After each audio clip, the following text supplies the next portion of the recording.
सोचिए, जरा रुककर सोचिए, क्या आपने कभी महसूस किया है कि समय कुछ अलग ही करवट ले रहा है? क्या आपने देखा है कि जो पहले दशकों में होता था वह अब वर्षों में होने लगा है? क्या यह केवल संयोग है या फिर किसी गहरे रहस्य का संकेत? क्या सचमुच 2026 कोई साधारण वर्ष नहीं बल्कि मानव इतिहास का निर्णायक मोड़ है? और अगर ऐसा है तो क्या हम उसके लिए तैयार हैं? क्या हम उस चेतावनी को समझ पा रहे हैं जो शास्त्र, संत वाणी और कालचक्र हमें लगातार दे रहे हैं? वीडियो को पूरा देखिए, एक भी शब्द मिस मत करिए और अभी हमारे चैनल धर्म की पुकार को सब्सक्राइब कर लीजिए। कमेंट में राधे राधे अवश्य लिखिए, क्योंकि ऐसा ज्ञान आपको कहीं और नहीं मिलेगा। जय गौरी नंदन। आज की इस वाणी में हम उस वर्ष की बात करेंगे जिसे शास्त्रों ने, संतों ने और काल के संकेतों ने निर्णायक कहा है। 2026 ये कोई डर फैलाने की बात नहीं है, ये समझने की बात है। जब जब पृथ्वी पर धर्म और अधर्म के बीच संतुलन बिगड़ा है, तब तब समय ने स्वयं अपना स्वरूप बदला है। सतयुग से त्रेता, त्रेता से द्वापर और द्वापर से कलियुग। हर युग का परिवर्तन अचानक नहीं हुआ, इसके काल पृथ्वी का। उसके पहले संकेत मिले, चेतावनियां मिली, लेकिन मनुष्य ने उन्हें अनदेखा किया। आज हम कलयुग के उस चरण में खड़े हैं जहां शास्त्र कहते हैं कि समय तेजी से सिमटने लगता है। जो प्रक्रियाएं सदियों लेती थीं वे अब कुछ वर्षों में पूरी होने लगती हैं। यही कारण है कि 2026 को केवल एक कैलेंडर वर्ष नहीं बल्कि चेतना का परीक्षण कहा गया है। मनुष्य ने विज्ञान में बहुत प्रगति कर ली, लेकिन विवेक में गिरावट आई। साधन बढ़े पर शांति घटी, शब्द बढ़े पर सत्य कम हुआ। और जब ऐसा होता है तब प्रकृति स्वयं संतुलन बनाने उतरती है। 2026 का निर्णायक होना इसीलिए कहा जाता है क्योंकि यह वह समय है जहां कर्म और परिणाम के बीच की दूरी बहुत कम हो जाती है। पहले मनुष्य गलत करता था और परिणाम पीढ़ियों बाद दिखता था। आज परिणाम आंखों के सामने दिखने लगता है। परिवार टूट रहे हैं, समाज बिखर रहा है, विश्वास डगमगा रहा है और मनुष्य स्वयं से ही कटता जा रहा है। शास्त्र कहते हैं कि जब मनुष्य स्वयं को भूल जाता है तब काल उसे याद दिलाने आता है। ये मत सोचिए कि निर्णायक का अर्थ केवल विनाश होता है। निर्णायक का अर्थ होता है चयन। यह समय तय करेगा कि मनुष्य किस दिशा में जाएगा, अहंकार की ओर या आत्मबोध की ओर, भोग की ओर या योग की ओर।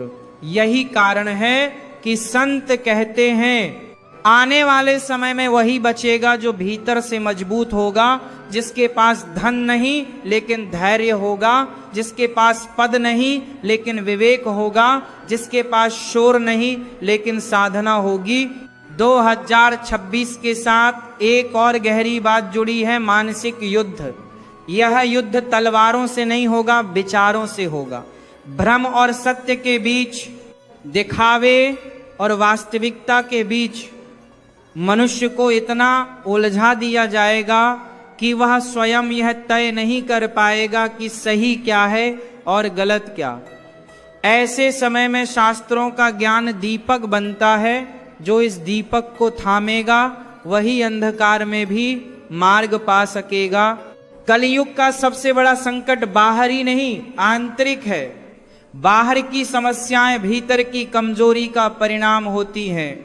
जब मनुष्य लोभ, क्रोध और अहंकार से भर जाता है तब प्रकृति उसे संतुलन सिखाती है। 2026 इसी शिक्षा का काल कहा गया है। यह काल पूछेगा तुम क्या चुनते हो। बहुत लोग पूछते हैं क्या सब कुछ पहले से तय है। शास्त्र स्पष्ट कहते हैं परिस्थितियां तय होती हैं, निर्णय मनुष्य करता है। यही कारण है कि यह वर्ष निर्णायक है। जो जाग जाएगा उसके लिए यह परिवर्तन का द्वार है, जो नहीं जागेगा उसके लिए यह संघर्ष का काल बन सकता है।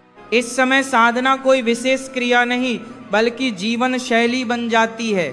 सच बोलना साधना है, संयम साधना है, करुणा साधना है। जो व्यक्ति दूसरों को दोष देने के बजाय स्वयं को सुधारने लगता है वही इस काल की परीक्षा में सफल होता है। 2026 कोई अंत नहीं है, ये एक छंटनी है।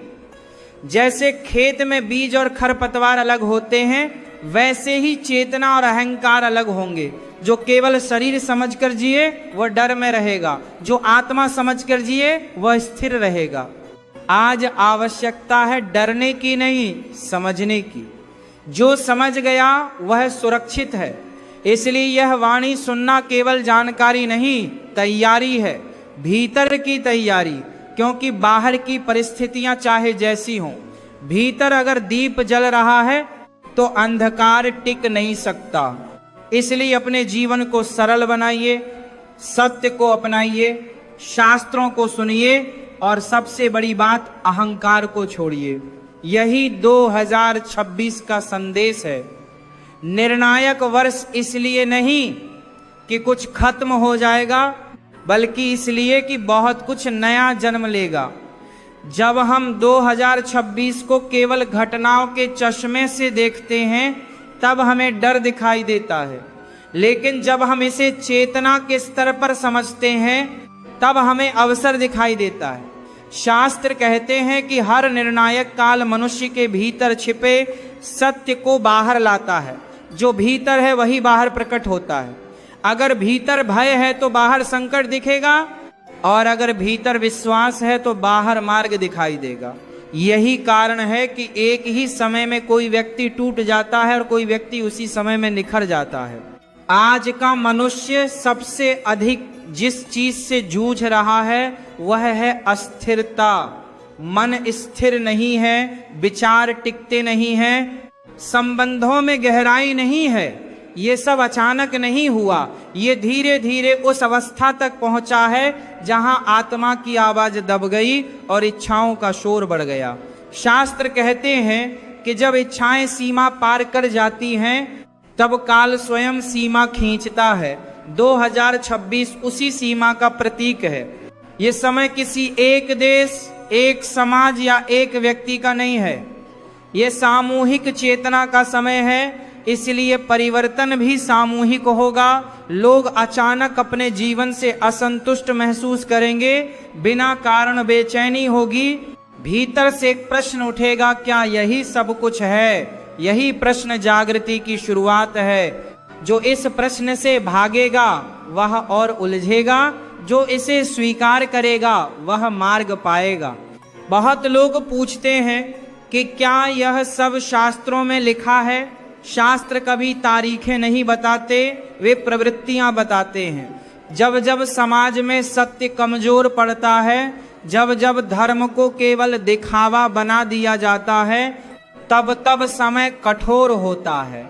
कठोर इसलिए नहीं कि वह क्रूर है, बल्कि इसलिए कि वह शिक्षक है। जैसे माता पिता कभी कभी कठोर बनते हैं ताकि संतान सही दिशा में आ सके, वैसे ही काल भी कठोर होता है।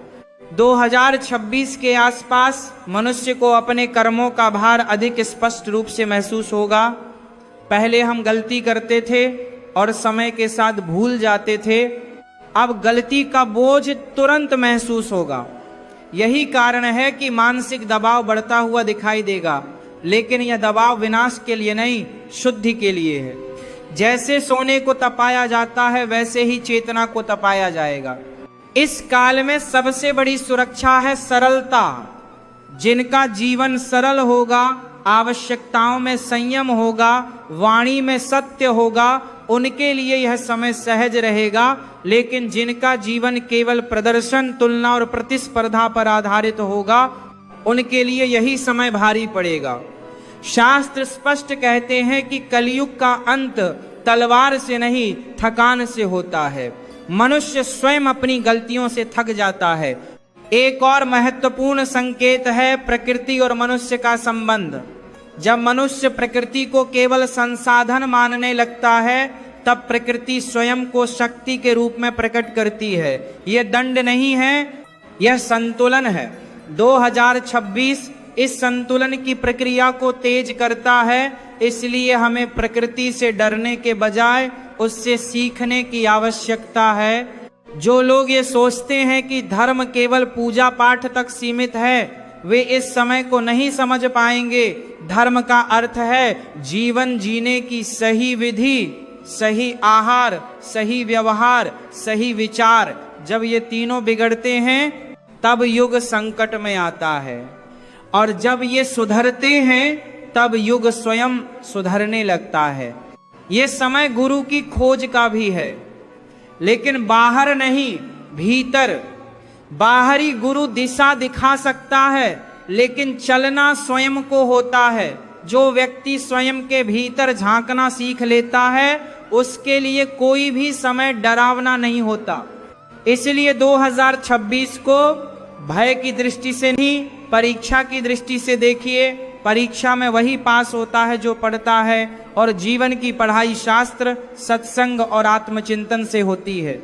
ये काल पूछ रहा है तुम जागोगे या सोए रहोगे? उत्तर हर व्यक्ति स्वयं देगा, अपने कर्मों से, अपने निर्णयों से। अब इस समय का सबसे गहरा पक्ष समझने की आवश्यकता है, क्योंकि 2026 केवल बाहरी घटनाओं का वर्ष नहीं है, यह अंतरात्मा की परीक्षा का वर्ष है। मनुष्य जितना बाहर भागेगा उतना ही भीतर खाली महसूस करेगा। यह खालीपन ही उसे बेचैन करेगा, और यही बेचैनी उसे या तो भटका देगी या जगा देगी। शास्त्र कहते हैं कि जब आत्मा पुकारती है और मन उसे अनसुना करता है, तब जीवन झटका देता है। यह झटका किसी को बीमारी के रूप में, किसी को संबंधों के टूटने के रूप में, किसी को असफलता के रूप में अनुभव होगा। आज लोग पूछते हैं कि अचानक इतनी नकारात्मकता क्यों बढ़ रही है? कारण यह है कि जो दबा हुआ था वह बाहर आ रहा है। वर्षों से भीतर छुपे क्रोध, लालच, ईर्ष्या और असंतोष अब सहन की सीमा पार कर चुके हैं। काल उन्हें बाहर निकाल रहा है ताकि शुद्धि हो सके। यह प्रक्रिया दर्दनाक लग सकती है, लेकिन इसके बिना शांति संभव नहीं है। 2026 के आसपास एक और बड़ा परिवर्तन दिखाई देगा। लोग भीड़ में रहते हुए भी अकेले महसूस करेंगे। तकनीक ने संपर्क बढ़ाया है, लेकिन संवेदना घटा दी है। शास्त्र कहते हैं कि जब संवेदना घटती है तब आत्मा सूखने लगती है। यही सूखापन मनुष्य को अंदर से खोखला करता है। इसलिए यह समय केवल बाहर की दुनिया को सुधारने का नहीं, बल्कि भीतर की नमी को वापस लाने का है। जो लोग केवल धन को ही सुरक्षा मान बैठे हैं, उन्हें इस समय एक गहरा सबक मिलेगा कि धन सुविधा दे सकता है, शांति नहीं। और जो लोग शांति को प्राथमिकता देंगे, उनके पास आवश्यक साधन स्वयं आने लगेंगे। यह काल प्राथमिकताओं को उलट देता है। जो अब तक नीचे था वह ऊपर आने लगता है, और जो ऊपर था वह स्वयं से प्रश्न करने लगता है। इस समय का सबसे बड़ा भ्रम यह है कि सब कुछ अचानक बदल जाएगा। शास्त्र कहते हैं कि परिवर्तन अचानक दिखाई देता है, लेकिन बनता बहुत धीरे धीरे है।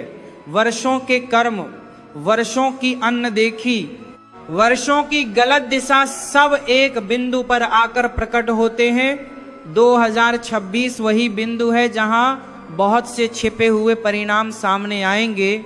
यह भी समझना आवश्यक है कि हर व्यक्ति पर इसका प्रभाव समान नहीं होगा। जो व्यक्ति नियम, मर्यादा और संयम में जी रहा है, उसके लिए यह समय स्थिरता लाएगा। लेकिन जो व्यक्ति सीमाओं को तोड़कर ही जीवन जी रहा है, उसके लिए यही समय उलझन लाएगा। काल किसी का पक्ष नहीं लेता, वह केवल कर्मों का प्रतिबिंब दिखाता है। शास्त्रों में कहा गया है कि जब मनुष्य प्रकृति, धर्म और कर्तव्य इन तीनों से दूर हो जाता है, तब युग कठिन होता है, और जब मनुष्य इन तीनों से जुड़ता है, तब वही युग साधक बन जाता है। इसलिए प्रश्न ये नहीं है कि 2026 कैसा होगा, प्रश्न ये है कि हम कैसे होंगे। बहुत से लोग बाहरी संकेतों में उलझे रहते हैं, तारीख, ग्रह, भविष्यवाणी, लेकिन सबसे बड़ा संकेत मन के भीतर होता है। अगर मन अशांत है तो समझ लो सुधार का समय आ गया है, अगर मन शांत है तो समझ लो कि मार्ग सही है। ये समय सिखा रहा है कि भागना समाधान नहीं है। जो भागेगा वह थकेगा, जो रुकेगा, समझेगा और सुधरेगा वही आगे बढ़ेगा। यही काल का मौन संदेश है, इक्तिगा जो काल का मौन संदेश है।